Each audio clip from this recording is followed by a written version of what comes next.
2 ವರ್ಷಕ್ಕೆ ಹೆಚ್ಚಾಗ್ತಾ ಇದೆ. ಹುದ್ದೆಗಳನ್ನು ತುಂಬುತ್ತಾ ಇಲ್ಲ. ಕಾರಣ ಏನು ಅಂತಂತಂದ್ರೆ ಇದು ಇತ್ಯರ್ಥ ಆಗಿಲ್ಲ. ಒಳ ಮೀಸಲಾತಿಯು ಜಾರಿಗೆ ಬರಲಿಲ್ಲ, ನ್ಯಾಯ ಸಿಗಲಿಲ್ಲ, ಬ್ಯಾಕ್ಲಾಗ್ ಹಾಗೆ ಉಳಿದಿದೆ. ಈ ಹೊಸ ಕಾಯ್ದೆಯನ್ನ ಕಾನೂನನ್ನ ನೀವು ಬ್ಯಾಕ್ಲಾಗ್ಗೆ ಮಾಡ್ಲಿಕ್ಕೆ ಆಗೋದಿಲ್ಲ. ಬ್ಯಾಕ್ಲಾಗ್ ಅನ್ನ ಅದೇ ರೀತಿ ತುಂಬಬೇಕು, ಅದನ್ನು ತುಂಬಕ್ಕೆ ಬಿಡ್ತಾ ಇಲ್ಲ. ಅನೇಕ ಯುವಕರು ಇವತ್ತು ಯಾವ ಮಟ್ಟಕ್ಕೆ ಹೋಗಿದ್ದಾರೆ ಅಂದ್ರೆ 40 ದಾಟಿ ಬಿಟ್ಟಿದ್ದಾರೆ, ಕೆಲಸ ಇಲ್ಲ. ಆದರೆ ಈಗಾಗಲೇ ಅನೇಕ ಗುತ್ತಿಗೆ ಆಧಾರದ ಮೇಲೆ ಕೆಲಸ ಮಾಡ್ತಕ್ಕಂಥ ಅನೇಕರನ್ನ ತೆಗೆದುಹಾಕ್ತಾ ಇದ್ದಾರೆ. 10 ವರ್ಷ, 15 ವರ್ಷ, 20 ವರ್ಷದವರೆಗೂ ಗುತ್ತಿಗೆ ಆಧಾರದ ಮೇಲೆ ಕೆಲಸ ಮಾಡಿದವರು ಇದ್ದಾರೆ. ಏಜ್ ಬಾರ್ ಆಗೋಗಿದೆ. ಅವರಿಗೆ ತೆಗೆದ್ರೆ ಇನ್ನು ಅವರಿಗೆ ಕೆಲಸ, ಅವ್ರ ಜೀವನದಲ್ಲಿ ಕೆಲಸ ಇಲ್ಲ. ಅವರು ಆ ಮನೆಯಲ್ಲಿ ಆ ಮಕ್ಕಳು ಕೈಗೆ ಬಂದಿರೋದಿಲ್ಲ. ಅವರ ಪರಿಸ್ಥಿತಿ ಏನು ಆ ಕುಟುಂಬದ್ದು? ಶಿಕ್ಷಣದಲ್ಲಿ ಇವತ್ತು ಅತಿಥಿ ಶಿಕ್ಷಕರು, ತಮಗೆ ಗೊತ್ತಿರ್ತದೆ ಅದು ಹೆಚ್ಚು, 6,600 ಉಪನ್ಯಾಸಕರು ಸೇವೆಯಿಂದ ಈಗ ಹೊರಗಿಡಲಾಗಿದೆ. ಇತ್ತೀಚಿನ ಇದರಲ್ಲಿ ಬಂದು ಕೇಳ್ಕೊಳ್ತಾರೆ, ಅವರು ಕಣ್ಣೀರು ಹಾಕ್ತಾರೆ. ಪರಿಸ್ಥಿತಿ ಹೇಗಿದೆ ಅಂತಂದ್ರೆ, ಸರ್ ನಾವು ನಮ್ಮ ಮಕ್ಕಳನ್ನ ಓದಿಸೋಕ್ಕಾಗೋದಿಲ್ಲ, ನಮಗೂ ಕೊಡ್ತಿದ್ದು ಅಲ್ಪ ಸಂಬಳಗಳು, ಇದನ್ನು ಕೂಡ ನಾವು ಪಡ್ಕೊಳ್ಳಿಕ್ಕೆ ಸಾಧ್ಯ ಆಗಲಿಲ್ಲ ಅಂದ್ರೆ ನಮ್ಮ ಮಕ್ಕಳನ್ನ ನಾವು ಓದಿಸಿ ಹೆಂಗೆ ಸರ್ ಅವ್ರಿಗೆ ಭವಿಷ್ಯ ರೂಪಿಸ್ಕೊಡ್ಲಿ ಅಂತೇಳಿ ಕಣ್ಣೀರು ಹಾಕ್ತಾರೆ.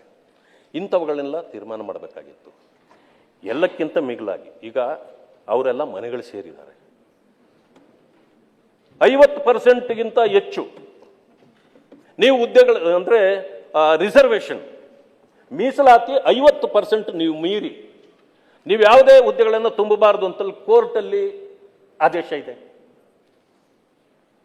ಈಗ ನಾವು 56%ಗೆ ರಿಸರ್ವೇಷನ್ ಇದೆ ಇಲ್ಲಿ.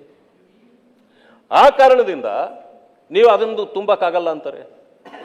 ಈ ಒಂದು ಕಾರಣದಿಂದಾಗಿ ಈಗೇನು ತುಂಬಲಿಕ್ಕೂ ಸಾಧ್ಯ ಇಲ್ಲ. 2 ವರ್ಷದಿಂದ ನೀವು ಅಪಾಯಿಂಟ್ಮೆಂಟ್ ಮಾಡ್ತಾನೆ ಇಲ್ಲ.